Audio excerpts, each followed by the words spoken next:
Hello and welcome to Who's He TV, and this time we're going to take a look at the latest offering from the Star Wars universe on Disney Plus, Ahsoka. Usually with these series I like to cover each episode at a time. However, owing to the enemy of the podcaster, time itself, I decided to wait until the series had finished before I put anything down on audio or video.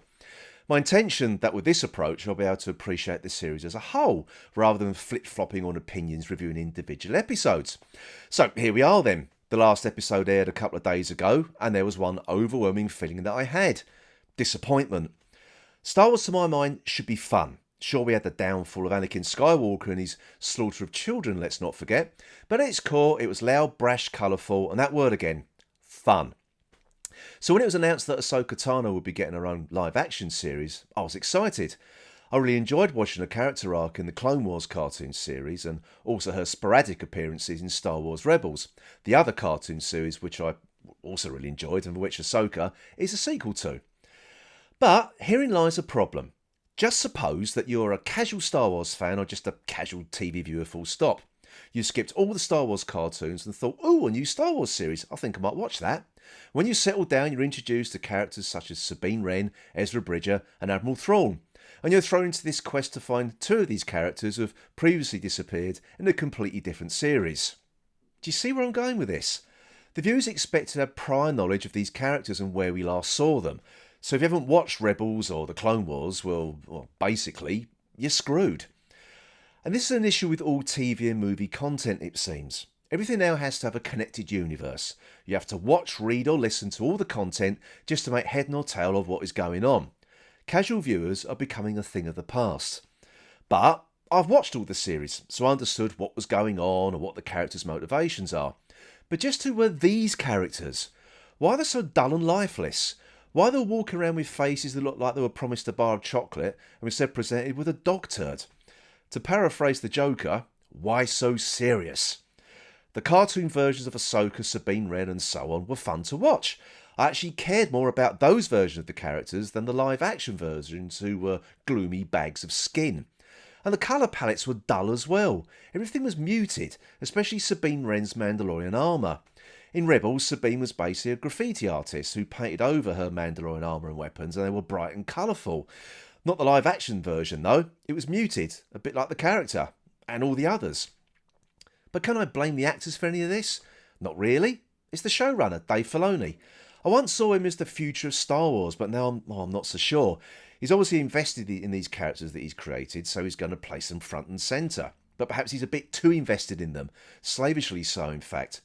But in the process of taking it so seriously, from my point of view, he's forgotten what made audiences engage with them in the first place.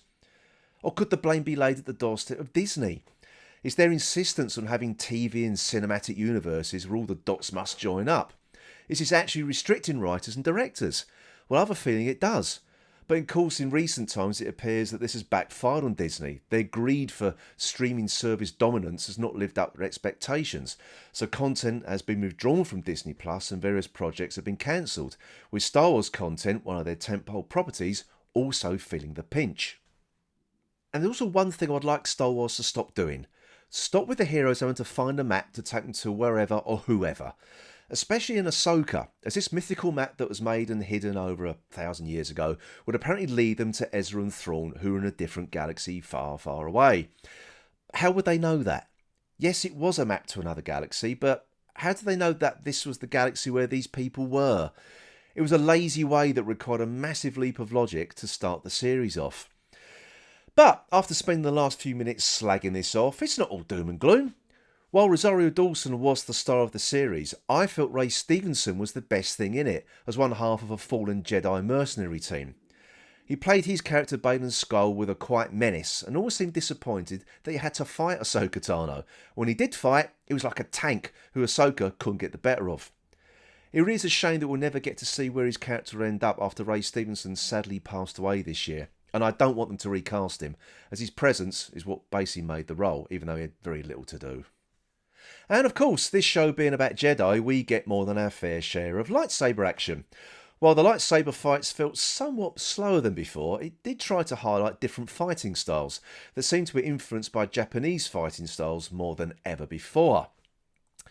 And talking of highlights, Hayden Christensen was most welcome as Anakin Skywalker.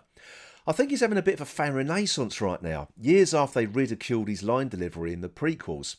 His scenes with Rosario Dawson were a personal highlight, and seeing his younger Anakin with teenage Ahsoka during the Clone Wars was great. And he still definitely has got the moves with the lightsaber. Now, of course, the thing that people waited for was the live-action debut of Grand Admiral Thrawn, played by Lars Mikkelsen. I would admit I had no vested interest in seeing this character. Obviously, if you had seen the Rebels series, Thrawn appeared in that, and I know that is a big deal for a great many fans. But I never read Heir to the Empire or any of the Star Wars books, which Disney have decided are not going to be part of their plan. However, while his appearance was very late in the series, I did find that Mikkelsen brought an eerie stillness to his performance, which I understand fans were very happy with. All I know is I enjoyed his performance and just wished he'd played a larger part, as when he did show up, he didn't really have a lot to do, if I'm being, well, perfectly honest. But in addition to this, there were plenty of Star Wars Easter eggs scattered throughout, if you like that sort of thing. But I was disappointed that we didn't get an old Captain Rex appearance, which was rumoured. But I suppose you can't have it all. So, where does Ahsoka go from here? With the series ending on a bit of a downer for the heroes and Thrawn's plan coming to fruition, it does appear that Dave Filoni is setting things up for his version of Heir to the Empire. Whether this will play out in a second series or Filoni's plan to type the Mandoverse in a big screen adventure instead, who knows. However, audience interest in Star Wars has waned in recent years, and while streaming figures are never released, it is rumoured that audience figures for Ahsoka have not been great. But I would like to see this play out to its conclusion, but perhaps the force is not so strong with this one, more like it's gone weak at the knees, as this was really 8 episodes of setup leading to another series or movie to continue the story that perhaps should have been wrapped up here.